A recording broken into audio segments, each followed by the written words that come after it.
আরে সুজন ভাই, আপনি এত তাড়াহুড়া করে কই যেতেছেন? আরে বাজারে যাইতেছি, বাজার করবো, বাজার নিয়ে এসে তারপর রান্না বান্না করে খাইতে হইব, ক্ষুধা লাগছে। কি আপনি রান্না করবেন? হ্যাঁ, আমার কি বউ আছে নাকি এখন যে রান্না বান্না করে খাওয়াইবো? আমি আপনার জন্য রান্না করে নিয়ে আসছি। কি, তুই খাবার নিয়ে এসেছিস কেন? এই যে আপনি সারাটা দিন এত কষ্ট করেন, বাইরে কাজ করেন, কাজ শেষ করে বাড়িতে আসবেন, তারপর আপনি যাবেন বাজার করতে, এরপরে রান্না করবেন, তারপরে খাইবেন। শোনেন, আপনার তো কষ্ট করার দরকার নেই, আমি আপনার জন্য আজকে রান্না করে নিয়ে আসছি।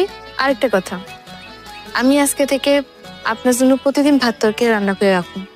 আপনি বাসায় আসার আগে আমাকে বাড়ি থেকে ভাত তরকারি বাটিগুলো নিয়ে আসবেন। এই নীলা, তোর কি মাথা খারাপ হয়েছে?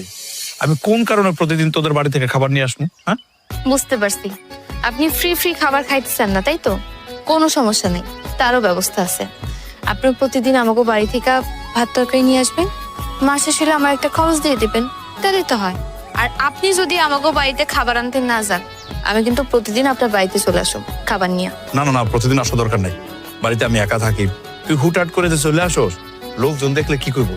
নানান ধরনের কথা বলবো, পরে তো তোর বিয়ের সময় ঝামেলা হবে, বিয়ে সাথে হইব না। ঝামেলা হইলে হইব, আপনি তো আসেনি, আপনি করবেন আমার বিয়া।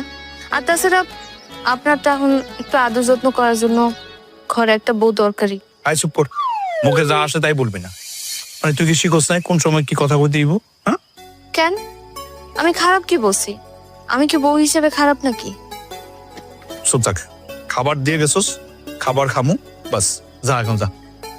আপাতত খাবারটা খাইলেই হইব।